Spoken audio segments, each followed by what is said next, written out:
you're a leader inside of that company and you know deep down you could make something a whole lot better. Like it could be better, right? Maybe it's really good right now, but it could be better. Don't procrastinate. There will never be that date that like, oh, we have to get this done or else until it's too late. Welcome to the Agile Digital Transformation Podcast, where we explore different aspects of digital transformation and digital experience with your host, Tim Butera, Content and Community Manager at AgileDrop. Hello, everyone. Thanks for tuning in. I'm joined today by Chris Stegner, visionary tech entrepreneur and founder and CEO of the award-winning digital product agency, Very Big Things. The topic of our conversation for today is product-led digital transformation, and Chris will be sharing some excellent examples of successful product-led digital transformation initiatives from his work with clients. Chris, welcome to the podcast. It's awesome having you here today. Thanks for joining us. Want to add anything before we proceed with our discussion? No, thank you very much for having me. As you mentioned, I'm the co-founder CEO of Very Big Things. Super high level version of it is we use technology, innovation, and excellence to make companies the greatest version of themselves. So I think that's what we'll be talking about today. Awesome. Yeah, I think that the meat of the episode will be dedicated to you sharing awesome examples of client works, but obviously we need to clear the basics first. And the first thing that I want to ask you is obviously what even is product-led digital transformation? Because we've had an episode on our podcast already about product-led growth. But if I understand it correctly, I mean, both terms, both concepts are still fairly new. But if I understand it correctly, those aren't actually the same thing. So what is product-led DT and what are the differences between product-led growth and product-led digital transformation? Yeah, so to your point, product-led growth is a little bit more known about. Product-led digital transformation is something that I think we're helping to champion to the market. So explaining that could be really helpful for a lot of people. So product-led growth, which is, like I said, a little bit more known, is more or less replacing traditional marketing around a product instead with just creating a really great product itself. So product-led growth you could think of as now attracting your customers, converting your customers, and retaining your customers based off the idea of just creating a really great product. There's millions of examples of this. Basically, every product you probably love using is an example of this. But if you think more recently, like ChatGPT, which Mhm. I've seen 4 billion articles on, heard so many people talk about, had more downloads than anything else, like in history, faster than anything in history. But there hasn't been one advertisement for it. Mhm. There's been one TV ad, there's been one Facebook ad, one Instagram ad, nothing. Just a really exceptional, innovative, great product. So that is what product-led growth is. Product-led digital transformation is very different, but also kind of based in some of the same worlds, right? So product-led digital transformation is fundamentally changing how a company does business, how they interact with their clients, and how, at the end of the day, they deliver value. So this starts by understanding that your product or service is not like a tangible thing. It's not what it is an experience. It's an experience that starts from the very first time that they ever, your customer ever hears about your company, and it never ends, right? And every step of that journey is an opportunity for you to surprise your customers, for you to delight your customers, for you to win their hearts and minds. And often this gets forgotten. I'd say the vast majority of the time, this gets forgotten. So now product-led digital transformation is infusing technology, innovation, and excellence into every step of that journey to see how amazing of a journey for your customer you can make it. So once again, you're no longer just selling a product or a service to them. Instead, you're selling an experience. You're Mhm. creating an experience for them. And that is when you make your company something special, That's powerful. When all of a sudden it becomes a story, not just a product. And that's what changes, or I should say differentiates the vast majority of very forgettable companies from the unforgettable ones. So, an example to help people wrap their head around this would be, say, Acura, the car manufacturer, Mhm. versus Tesla, the car manufacturer, right? So I've bought Acuras. I think Acura's made some great cars. Every once in a while, an Acura will come out and it'll look really cool. It'll get really good reviews, and it'll go fast, and I'll read about it. Maybe it's like, you know, Motor Trend Car of the Year or something. And I'll say, cool, I'm going to go buy that car, and that car might be a great car. That's an awesome example of what product led growth would be. They attracted me, Mhm. they retained me inside of that one car, that one vehicle, right? That standalone piece, right? However, after owning that, I'm never going to go back and say, hey, it's time to get another vehicle. Let me just swing over to the Acura dealership. Let me just see what they have because I love them so much as a company that, now it's time for me to move from a car to an SUV. I want to see what they have as an SUV offering because I don't really think of Acura that way. I think if they had a great car, I'd like that car, right? You flip this to Tesla. Tesla, from every interaction, from the first time you ever heard about them, they're changing the world, right? They've been Mhm. innovative. They've excellently polished their vehicles from when you go to the website. I mean, they've got a beautiful website. The whole process of purchasing the vehicle, way better than it is at a traditional dealership, right? Instead, it's all run by technology and very well executed, innovative technology. After that, when you take delivery of the vehicle, I've heard so many people that got their Tesla and they're like, I have to tell you the story about Mhm. when I got delivery of my vehicle. They walked me through this, they showed me this, it does this cool thing, etc. To then owning the vehicle, so much technology inside of it. And then once again, even when things go horribly wrong, so like I think just recently they had a callback for like 2 million cars. And you're just like, oh no, this is going to be horrible. And it's like, oh no, don't worry. It's gonna happen over the air.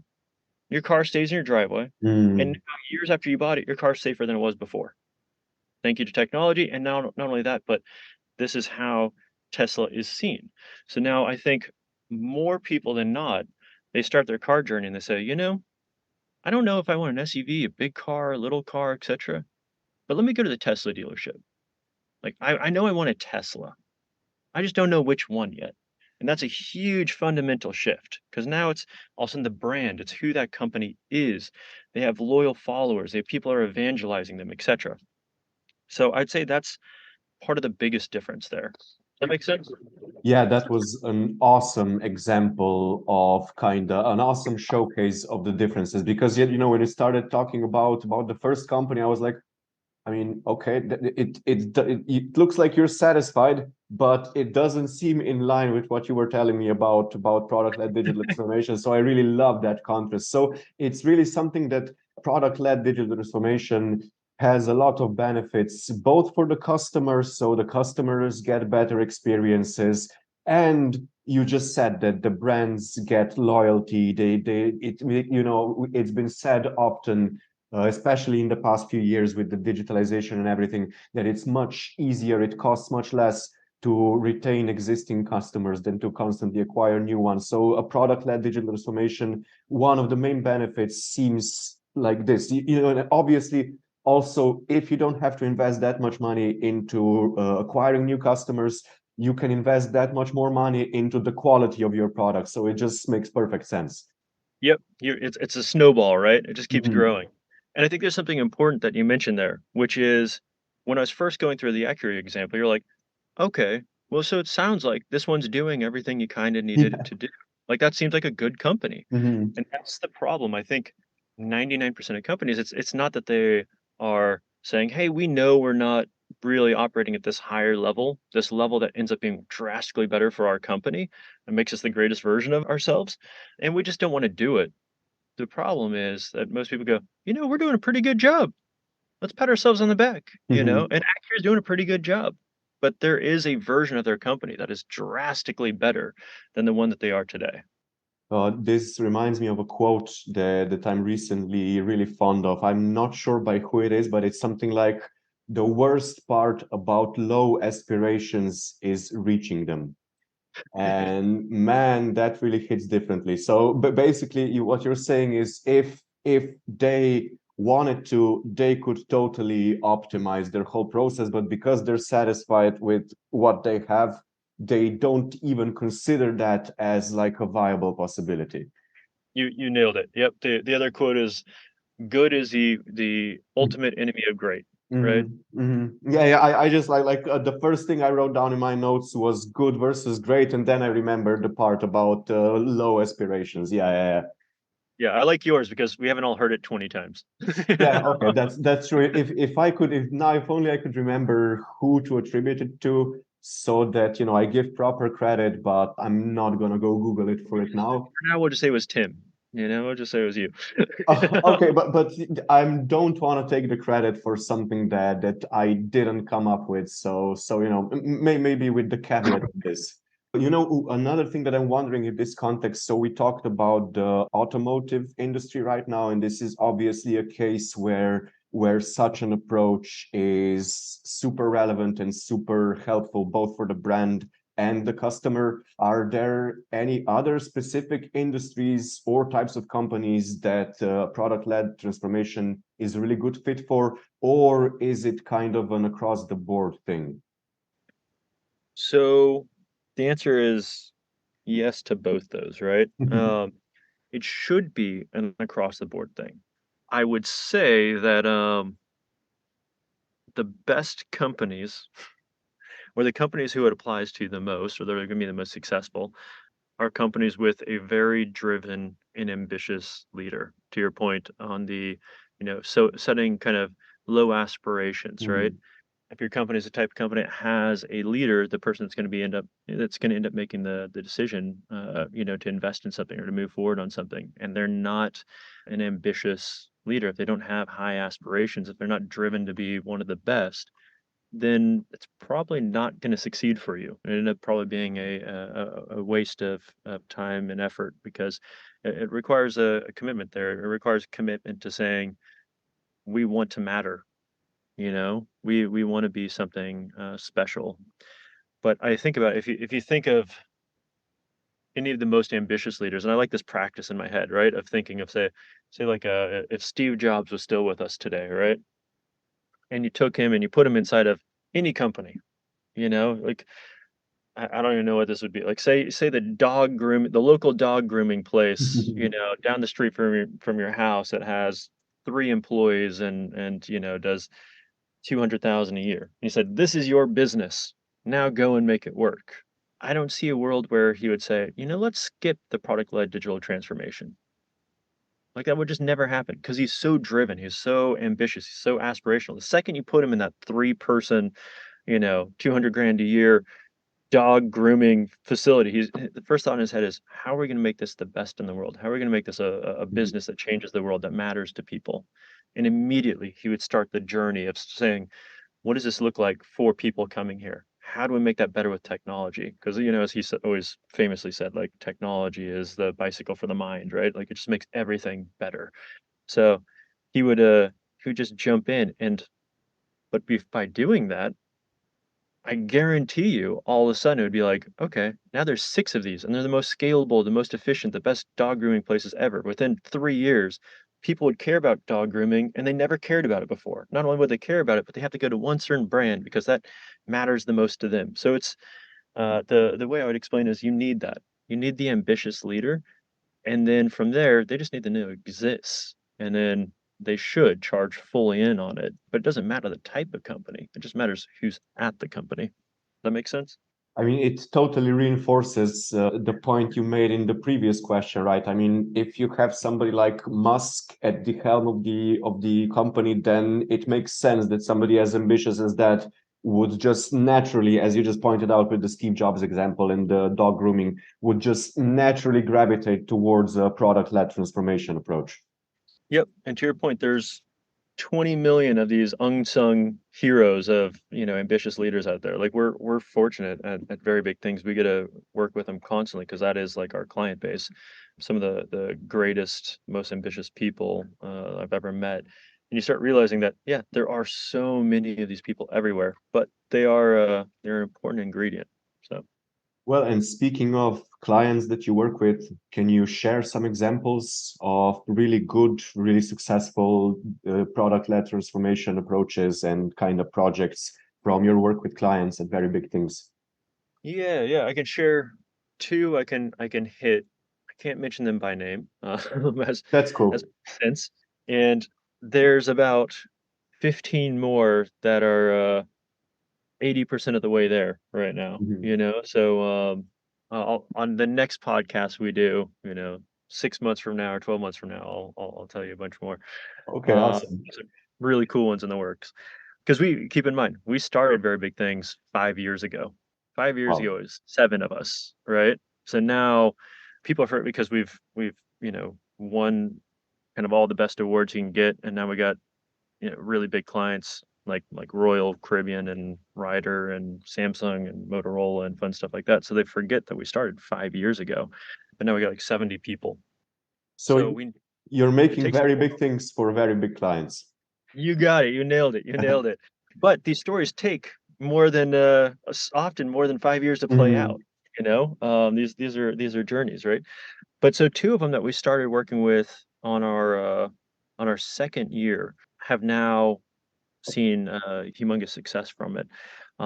One is a medical technology company. So they were already in the technology world. However, they hadn't really embraced this, the seeing the entire journey of the client and what that looks like for them. That journey was hospitals, as well as people at the hospitals, as well as like nurses that they were interacting with and remote workers. And they hadn't really thought about the entire journey of that. So we helped them look at that. So the problem they came to us with, though, was they had built technology, they had sold it to a bunch of hospitals 10 years ago, they were selling a bunch, and around 4 to 5 years before working with us, they just stopped selling it, and new people started coming to the market that had cooler stuff, and all of a sudden, the hospitals were buying the software of these other companies instead of theirs, right? However, they were still doing, I think, like 40 million a year based off of just the software that was already sold. Like, it was a Hmm. sticky product. Once it was in the hospital, it was hard to get rid of it, right? So, Hmm. hospitals kept renewing, but they'd plateaued. They just completely flatlined as far as, like, revenue goes for, like, about a 4-year period. And so they came to us saying, "Hey, we want to start winning these contracts again. We want to see our revenue go up," you know? And at the time, 4 years ago, we didn't even know this was called product-led digital transformation. We hadn't even kind of, like, come up with that term for it, right? And we were just like we knew in our gut what seemed right, and we had analyzed everything with them, and we walked through and said, "Here's your solution." But so doing that, we went through this process with them. We went through, the entire journey and started finding where we could make technology just really improve it. And not just technology, but I think innovation's a Hmm. huge piece there, and I think excellence is a huge piece there. It's not just about having technology. It's got to be good technology. It has to be something that can wow the client. But then it needs to be like meticulously pulled off because that all reflects back on your brand. But we did this process with them, and long story short, 12 months after launching it, they had raised their revenue by 500%. Whoa. Whoa, right? Not only that, but the enterprise value of the company obviously shot through the roof as Hmm. well because the enterprise value, it wasn't even just like, yeah, it went up with the revenue. The multiple went up drastically because Hmm. now the company was no longer being seen as just a company that provides a good product that sometimes people buy that product. Instead, they were being seen as a company that really is a pioneer, in the digital first world. They're seen as somebody who gets it, that really built a brand that these hospitals care about. So now the hospital started saying, "Hey, what other products do you make? We want those too," you know, and it all just starts adding up. So that was one example from that exact same year, because this one once again it's had time to kind of play out. There was a company that had been in business for 25 years. They were building software for a specific industry that I'm trying to think of the best way of saying it without saying who they are, but, um, the they sold their product to states, so to Washington State, to Florida, to, New York, etcetera, and it was used to run a huge department for the state, and they've been in business 20, 25 years, and very similar. They had had success for a long time, And for them, it was brutal because these state contracts only come up like once every 5 to 7 years, right? So once you win it, you're good for 5 to 7 years. But if you lose it, you don't Mhm. get another opportunity. And there's only 50 states, So they would invest, hundreds of thousands of dollars on each one of these pitches to win, right? And not only that, they'd, practice for like a year and a half preparing to win the contract. 'Cause once again, it's like 7 years. It's a Mhm. 7-year contract. You didn't want to miss it. Before coming to us, two things had happened. One, they'd started to lose those contracts, just one after the other, which just meant spending tons of money, tons of time, and having nothing to show for it. And not only was it beating down the revenues, but it was also beating down the morale of the company. Mhm. And nobody inside of the employees didn't really believe in the story anymore. They didn't believe in the vision because they weren't seeing the success. And then the other part was the state of California, the residents of the state of California were getting so upset with how horrible this experience was for them because it was something that actually had an end user, like the main population. They were threatening, they like put up a poll to get the CIO of California fired because it was so bad.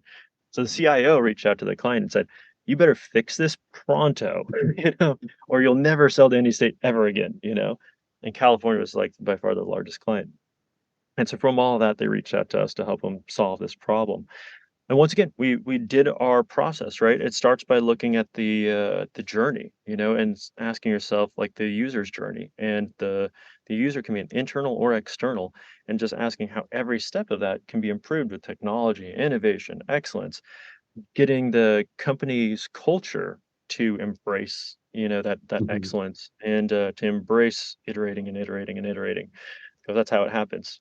It's iterate, iterate, iterate. But by doing that, they ended up winning like the next 7 contracts in a Mm. row, just one after the other. And this was New York was like the next one they won. Florida was the next one. I mean, these huge contracts. Yeah, yeah. Then the contract for all of Canada. They won the contract for all of Australia, and it just kept going. And about 7 months ago, I get a text message from the CEO saying, "Hey, I just want you to know we just sold the company and thank you." Nice. Just like amazing. And they had huge investors. This is a huge company, and so it was very, very meaningful. But yeah, so those are like two stories of how this can work. And today we have so many stories of like, publicly traded companies where we're going to be able to see like their actual market cap shoot up. And we have a lot of stories around like very cool mid-market companies are completely pivoting the direction of their company and stuff. So there's a lot of cool stuff. Like I said, in 6 months I'll be able to tell you a bunch more stories. I love the combination of innovation plus excellence, that this is what kind of drives this approach. And I wrote down in my notes that it seems to be because you said that when you first, for the first client, when you started doing it, you didn't even know, or you didn't even call it product-led transformation. And to me, it just seems like a very intuitive approach, right? It's just like what you should be doing if you want to give your best out into the world, no matter what you're committed to, basically. You nailed it. You nailed it. But then people ask you, like, "Hey, what do you do for a living?" And it's like, "Okay, let's spend 30 minutes Yeah. teaching you about what this means." Like, it's basically this whole podcast, right? So that's why we're trying to make sure that people are educated, not just for our sake, for their sake as well, like what this is, and Mhm. thinking of it as a real methodology, something that they can put into place. But it also will make it a whole lot easier for us in the future to explain what it is we Mhm. actually do. Because I think we're like the only agency that I know of that has a core focus on product-led digital transformation. So, based on everything we talked about, in closing, do you have any final tips, or kind of can you share some best practices for, maybe business owners, leaders, managers listening right now that want to pursue this approach? So, product-led digital transformation, maybe want to look more into it. Yeah, I would say it's gonna sound weird, but there's a TED Talk given by a guy that constantly procrastinates. It was a TED Talk on procrastination, right? And he was talking about, the whole TED Talk, I think they're like 18 minutes. It was 15 minutes of him talking about the fact that like he's really good at procrastination. Like at the end of the day, like he'll be 30 minutes before he's supposed to have something done. He rushes and he kicks ass and he's gotten really good at it. And so boom, boom, boom, boom, boom, 30 minutes later, here it is. It's delivered and it's awesome. Even to the fact of the TED Talk itself, he said, I prepared this TED Talk like the day before, and look, it's a great TED Talk. And guess what? It was a great TED Talk.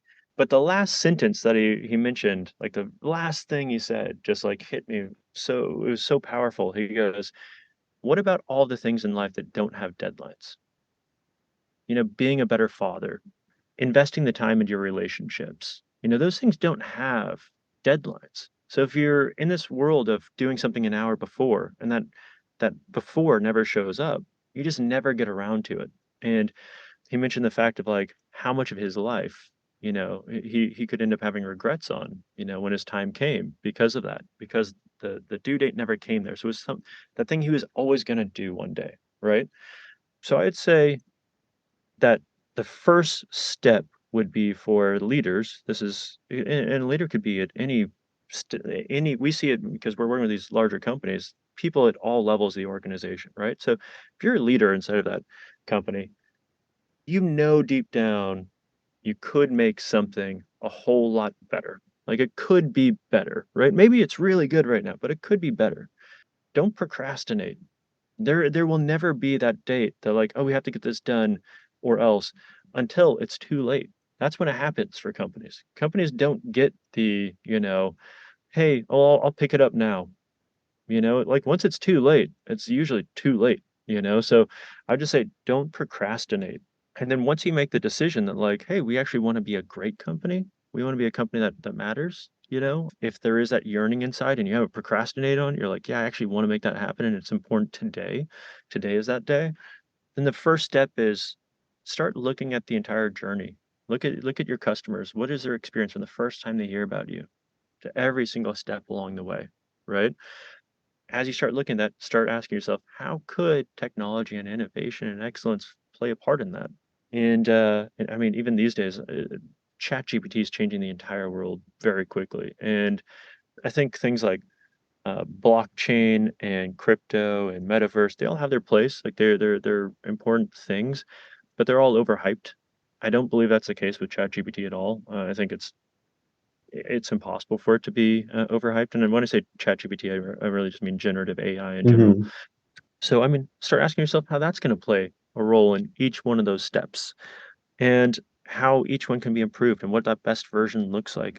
And then at that point, start saying, "Hey, what things we have to do inside of the culture of the company to get people to really embrace this mindset of like we are going to be great and we are going to push things and the customer experience matters."